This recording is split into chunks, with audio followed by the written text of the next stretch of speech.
Bonjour, bonsoir.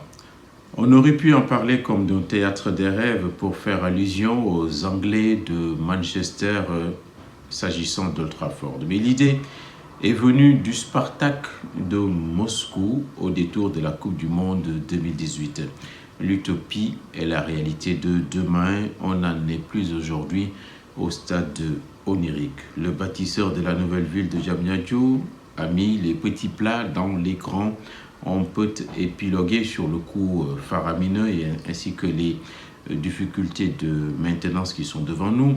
On est en droit de s'inquiéter sur la perte de sens des priorités ainsi que la dette publique qui explose. On peut aussi analyser ce qui se passe sous l'angle de la folie des dépenses de prestige, mais on prend surtout de la hauteur en mêlant sa voix aux hommages appuyés à l'endroit de celui et de ceux qui ont rendu possible la réalisation du stade du Sénégal, renommé Abdoulaye Wade, le dernier des Mohicans, sans doute le meilleur d'entre nous, celui qui avait ouvert nos yeux, restés très longtemps fermés et même atteints de myopie.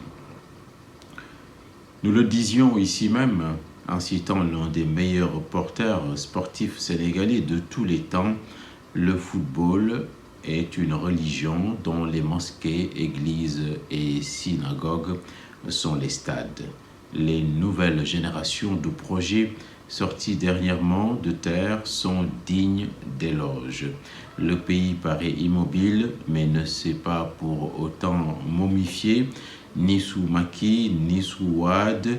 Diouf et Senghor, de la même manière, ont posé des jalons importants.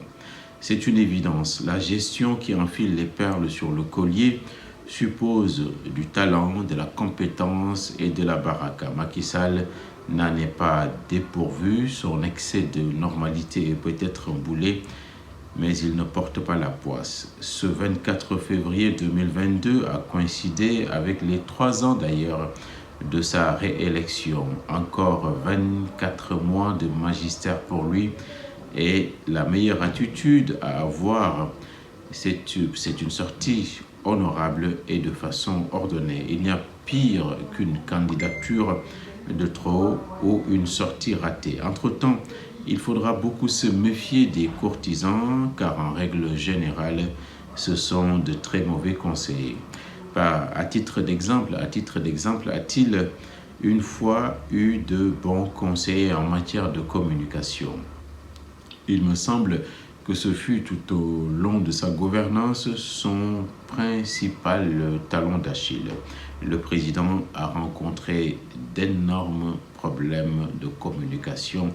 En effet, le service après-vente de ses joujoux n'a été que très peu assuré. Les récits qu'on en fait sont souvent à contre-courant et tout bien considéré, il y a peu de capitalisation et d'optimisation. Le don de la parole et de la pédagogie manque au narratif. Le silence assourdissant quant à la non-désignation du nouveau Premier ministre relève d'un manque de transparence assurément qui laisse libre cours à tous les commentaires et interrogations. Pourquoi l'accouchement est si difficile? Pas de réponse, mais comme tout est lié, l'enfantement du gouvernement se fera aussi dans la douleur. Cela fait 4 mois qu'on tourne en rond. Pendant ce temps, le divertissement, le folklore, la chute du pouvoir d'achat, l'école qui est devenue folle, tout cela est en train de s'amplifier.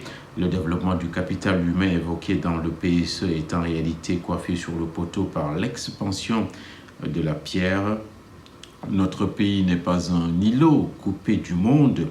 Vladimir Poutine, le tsar russe, qui se comporte comme un tatar dont chaque flèche pendant les guerres pour chacun portait le nom de son archer. Poutine donc a une pierre à la place du cœur. Il n'est pas mou mais assez fou pour une guerre éclair contre l'Ukraine.